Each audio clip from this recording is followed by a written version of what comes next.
For a little while now, I've talked about the power difference between the Xbox Series X and the PlayStation 5. It's been something that's been a hot topic for what seems like years, especially since this last generation all anyone could talk about is the 1080p resolution versus the 900p resolutions of the PS4 and the Xbox One. In all honesty, it shows one thing, which is power matters, and if anyone says otherwise, they're either lying to themselves or don't care about having the best looking games. As for me, I do care about performance, and I do care about playing the best versions of games because I want to enjoy my favorite hobby at its peak. It's why I upgraded to the Xbox One X, and it's why I upgraded to the PS4 Pro. It's all about getting the most out of my games. Which brings me to this article that says the PS5 might struggle to reach native 4K on some games, and that this could be a huge problem for Sony down the line, especially since it's going to struggle where the Xbox Series X will perform at its best, which is the graphical fidelity and the resolutions it can reach. Now, I know this is all rumor, but a lot of the top sites are reporting on this, and a lot of insiders are saying the same thing. And with this type of rumors floating around, I can't help but think back to the days of the resolution struggle of the Xbox One and how every single website would compare the PS4 to the Xbox One games. Because let's be real, those type of comparisons are a big thing people want to know about. And from the looks of it, the Xbox Series X will dominate in every single category when it comes to comparisons next generation, especially if we're just talking about something as simple as resolution. So with that said, let's get into this article and talk about the PS5 struggles that might not allow games to reach the resolutions they want and maybe, just maybe, hold developers back a little bit.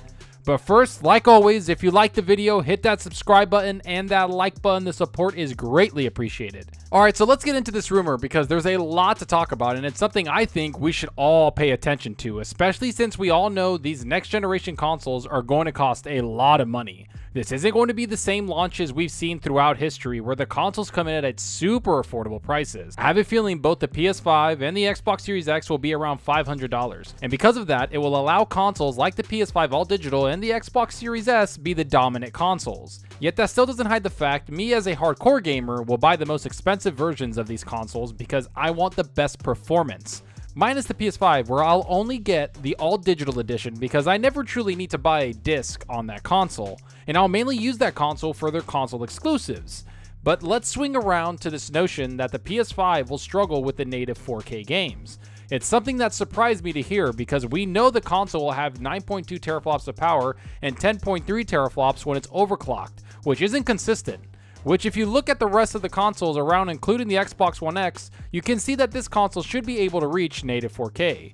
But that's not what this article says when it says this. Despite its 10.28 teraflops of power, the PS5 might struggle to run games at true 4K, whereas the Xbox Series X won't have that problem. That's according to a Twitter leaker called Aesthetic Gamer, who has a reasonably solid track record in PS5 leaks, who said they'd heard from developers that the PS5 tends to struggle with running games at 4K. You see, this is where things get a little interesting, because this isn't some leaker talking out of nowhere about this. Instead, they say they've talked to multiple developers, and they've been hearing that the PS5 tends to struggle with running games at 4K. Does that mean the console can't reach 4K? No, of course not. All it means is that it will take some extra work on the developer side to make the game run at native 4K. And that's where I have something to say, because it will be a hindrance on the developers to maximize the actual performance of their games on the PS5.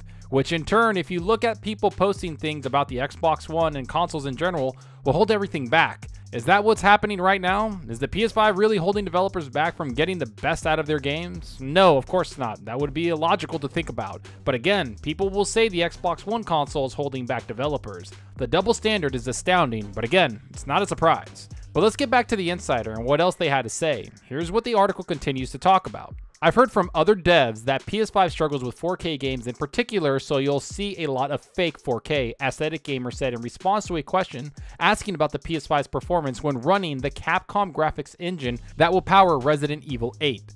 That doesn't matter to some, but get ready for that too. Xbox Series X doesn't have the same problem. Now, this is where things get very interesting because he does say that he's heard from developers the PS5 is going to have to do fake 4K. And if you've been paying attention to gaming news for the last 3 years, you know exactly what that is. It's checkerboarding resolution. It's something that the PS4 Pro has been doing for years in order to reach the 4K resolution. It's not native 4K like the Xbox One X can reach, and it's something that Sony and sometimes Xbox relies on to reach that 4K resolution, which the article points out here. What Aesthetic Gamer refers to as fake 4K is likely to be checkerboard rendering, whereby the PS5 will render an image at the less demanding 1440p resolution or thereabouts, and then use a filter to fill in the unrendered parts of a scene when it's blown up to 4K. The PS4 Pro has used this technique for a while and its results are pretty solid on the whole. But there are likely many PlayStation fans expecting the PS5 to be a native 4K console and deliver games at the resolution at 60 frames per second. However, with graphically demanding games such as the upcoming Assassin's Creed Valhalla, hitting that 4K at 60 FPS target might be a little ambitious. But should this be something we see in a next generation console that's going to cost us a lot of money, or should this be something that's in the past? That's the main question I have about this, because if I'm going to be paying top dollar for a next generation console, I expect to get enhanced things that the current generation just isn't capable of doing. And I feel with all these rumors, I won't be getting that with the PS5. Not to mention the leaker directly brings up the Xbox Series X as a comparison, which reminds me of the good old days where people measured blades of grass on the Xbox One and the PS4, or where they would do nothing but talk about 1080p and how it makes you a better gamer. Now, if that's all the leaker said, then we would move along and mark it up as the PS5 being a little less powerful. That isn't the most interesting thing about this leak, it's what they had to say after. Here's what's said, but people should get ready for the really real possibility that the PS5 is going to end up being the more expensive console between the two. I'm trying not to say much here as I was asked not to, but prepare yourself, which does put Xbox X in a position it'll be the less expensive and more powerful console. I used Resident Evil 8 as an example, but I've heard from other devs that the PS5 struggles with 4K games in particular, so you'll see a lot of fake 4K. That doesn't matter to some, but get ready for that too. Xbox X doesn't have the same problem. Now, this is where things take a turn for the worst when it comes to the PS5, because if it truly does come in more expensive than the Xbox Series X and it's struggling to reach the performance of the Xbox Series X, then I have to question the engineering choices Sony made with this console.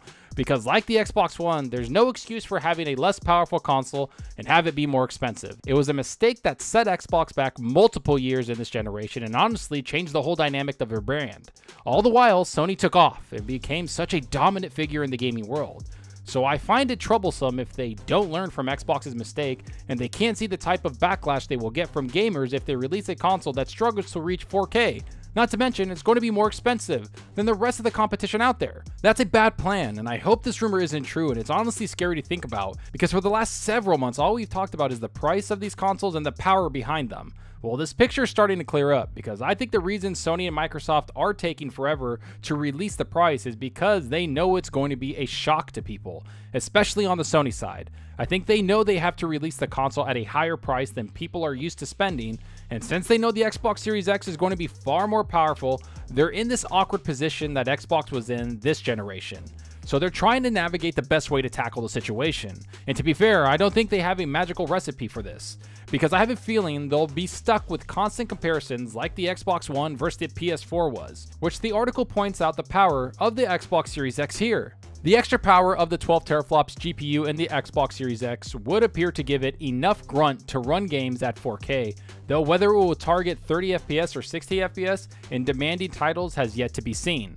Set to be revealed at the end of the year, likely in November alongside the Xbox Series X, we've not got too long to wait before we get an idea of what exactly the PS5 can do in the real world.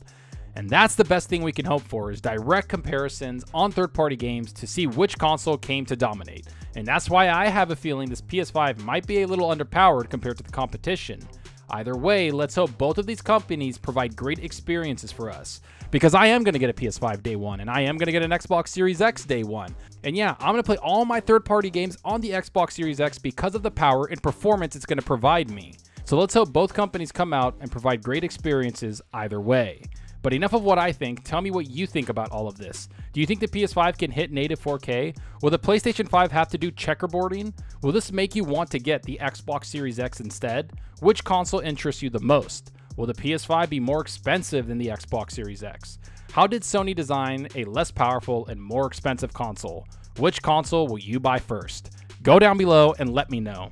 And I hope you enjoyed the video, and if you did, please hit that subscribe button and that like button. The support helps out the channel more than you know. And give me a follow on Twitter at Zalker87. I'm always on there talking games and sharing my latest videos. Plus, I love interacting with everyone there, so get on Twitter and let's talk about gaming. Also, follow me on Xbox Live. My gamertag is Zalker87, just like my channel name. See what games I'm playing, and let's compete in achievements for the month. Right now, I'm still playing Ghost of Tsushima. That game is so long. And I've also been playing the beta of Marvel's Avengers. I've had a lot of fun with that game. That game is actually really cool. I love the controls, the combat, the heroes feel completely unique from each other, and I'm just having a good time. And I've been playing Fall Guys. Yep, I fell into it. Fall Guys is mine. I got it. I'm playing it with my friends and having a stupid time with it. That game is addicting. But why don't you tell me what you're playing? Are you working through your backlog? Are you working through Ghost of Tsushima? Or are you playing Fall Guys or the beta of Marvel? Go down below and let me know. And that's all for now. Thanks for watching, and until next time, remember, enjoy your gaming. Later.